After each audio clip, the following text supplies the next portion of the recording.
ನರಸಿಂಹದೇವರ ಮಹಾನ್ ಭಕ್ತನಾದ ಪ್ರಹ್ಲಾದ ಮಹಾರಾಜನು ಹೇಗೆ ನರಸಿಂಹದೇವರ ಅತ್ಯಂತ ಪ್ರಿಯ ಭಕ್ತನಾದನೋ, ತನ್ನ ಪೂರ್ವಜನ್ಮದಲ್ಲಿ ಪ್ರಹ್ಲಾದ ಮಹಾರಾಜನು ಯಾವ ವ್ರತವನ್ನು ಆಚರಿಸಿ ನರಸಿಂಹದೇವನ ಮಹಾನ್ ಭಕ್ತನಾದನೋ, ಇದನ್ನು ಈ ವಿಡಿಯೋದಲ್ಲಿ ತಿಳಿದುಕೊಳ್ಳೋಣ.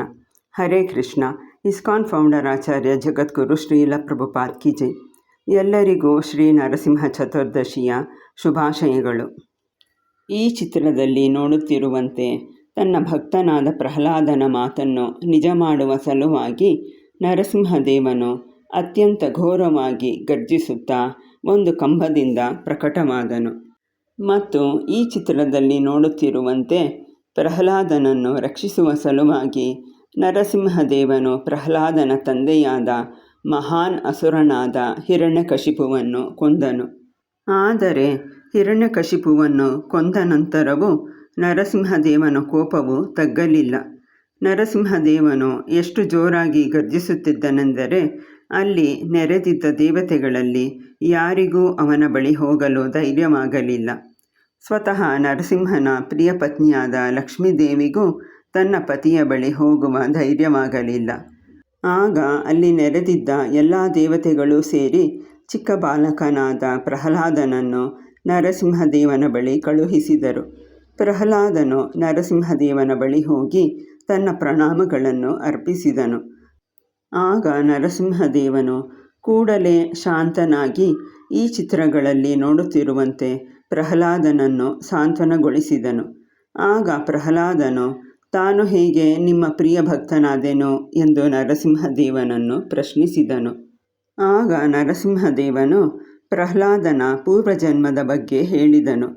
ತುಂಬ ಹಿಂದೆ ಅವಂತಿಪುರ ಎಂಬ ಊರಲ್ಲಿ ಸುಶರ್ಮ ಎಂಬ ವೇದ ಪಾರಂಗತನಾದ ಒಬ್ಬ ವಿದ್ವಾನ್ ಬ್ರಾಹ್ಮಣನಿದ್ದನು.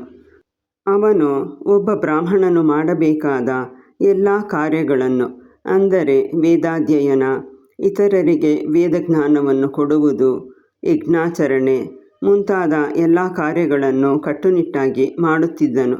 ಅವನಿಗೆ ಸದಾಚಾರಿಯಾದ ಸುಶೀಲೆಯಾದ ಒಬ್ಬ ಪತ್ನಿ ಇದ್ದಳು ಮತ್ತು ಅವರಿಗೆ 5 ಜನ ಗಂಡು ಮಕ್ಕಳಿದ್ದರು. ಅವರ ಮೊದಲ 4 ಮಕ್ಕಳು ವಿದ್ವಾನ್ ಬ್ರಾಹ್ಮಣರಾಗಿದ್ದರು.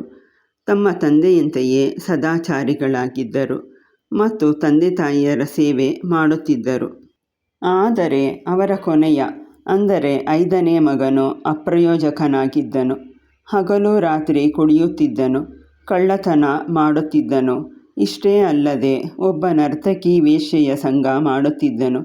ಹೀಗೆ ಅವನ ಜೀವನವು ತುಂಬ ಪಾಪಮಯವಾಗಿತ್ತು. ಆದರೆ ಒಂದು ದಿನ ಅವನ ಮತ್ತು ಆ ವೇಶ್ಯೆಯ ಮಧ್ಯೆ ಜಗಳವಾಯಿತು. ಇದರಿಂದ ಬೇಸರಗೊಂಡ ಅವನು ಆ ದಿನ ನಿರಾಹಾರನಾಗಿದ್ದನು. ಏನೂ ತಿನ್ನಲಿಲ್ಲ, ಏನೂ ಕುಡಿಯಲಿಲ್ಲ.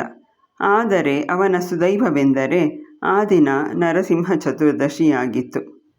ಅವನು ತಿಳಿಯದೆಯೇ ಆ ದಿನ ಉಪವಾಸ ಮಾಡಿದನು ಮತ್ತು ಅವನು ಆ ವೇಶ್ಯೆಯ ಹಿಂದೆ ಹಿಂದೆ ಹೋಗುತ್ತಿದ್ದಾಗ ಅಲ್ಲಿ ಒಂದು ನರಸಿಂಹದೇವರ ಮಂದಿರವಿತ್ತು ಮತ್ತು ಅವನಿಗೆ ತಿಳಿಯದೆಯೇ ಅವನು ನರಸಿಂಹದೇವರ ಮಂದಿರದ ಪ್ರದಕ್ಷಿಣೆ ಮಾಡಿದನು. ಹೀಗೆ ನರಸಿಂಹ ಚತುರ್ದಶಿಯ ದಿನದಂದು ಅವನು ತಿಳಿಯದೆಯೇ ನರಸಿಂಹದೇವರ ಆರಾಧನೆ ಮಾಡಿದನು ಮತ್ತು ಉಪವಾಸ ಮಾಡಿದನು. ಇದರಿಂದ ಅವನು ತನ್ನ ಮುಂದಿನ ಜನ್ಮದಲ್ಲಿ ನರಸಿಂಹದೇವರ ಮಹಾನ್ ಭಕ್ತ ಪ್ರಹ್ಲಾದನಾಗಿ ಜನ್ಮ ಪಡೆದನು. ನರಸಿಂಹ ಪುರಾಣದಲ್ಲಿ ಈ ವ್ರತದ ಮಹಿಮೆಯ ಉಲ್ಲೇಖವಿದೆ.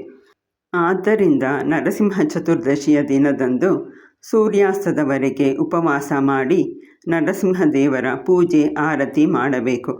ನರಸಿಂಹದೇವರ ಮಂತ್ರವನ್ನು ಪಠಿಸಬೇಕು. ಈ ಮಂತ್ರದ ವಿಡಿಯೋ ಲಿಂಕನ್ನು ಡಿಸ್ಕ್ರಿಪ್ಷನ್ ಬಾಕ್ಸ್ನಲ್ಲಿ ಕೊಡಲಾಗಿದೆ. ಪೂರ್ತಿ ಉಪವಾಸ ಮಾಡಲು ಆಗದೇ ಇರುವವರು ಹಾಲು, ಹಣ್ಣು, ಸಬ್ಬಕ್ಕಿಯಿಂದ ಮಾಡಿದ ಪದಾರ್ಥಗಳನ್ನು ಸೇವಿಸಬಹುದು. ಮತ್ತು ಸಾಧ್ಯವಿರುವವರು ತಮ್ಮ ಮನೆಯ ಬಳಿ ಇರುವ ಇಸ್ಕಾನ್ ಮಂದಿರದಲ್ಲಿ ನಡೆಯುವ ನರಸಿಂಹ ಚತುರ್ದಶಿ ಮಹೋತ್ಸವದಲ್ಲಿ ಪಾಲ್ಗೊಳ್ಳಬಹುದು. ಏಕೆಂದರೆ ಎಲ್ಲ ಇಸ್ಕಾನ್ ಮಂದಿರಗಳಲ್ಲೂ ಈ ದಿನ ನರಸಿಂಹ ಹೋಮ, ನರಸಿಂಹದೇವರ ಅಭಿಷೇಕ, ಆರತಿ, ಕೀರ್ತನೆಗಳನ್ನು ಮಾಡುತ್ತಾರೆ ಮತ್ತು ಕೊನೆಯಲ್ಲಿ ಪ್ರಸಾದ ವಿತರಣೆ ಇರುತ್ತದೆ. ಶ್ರೀ ನರಸಿಂಹ ಚತುರ್ದಶಿ ಕಿ ಜೈ.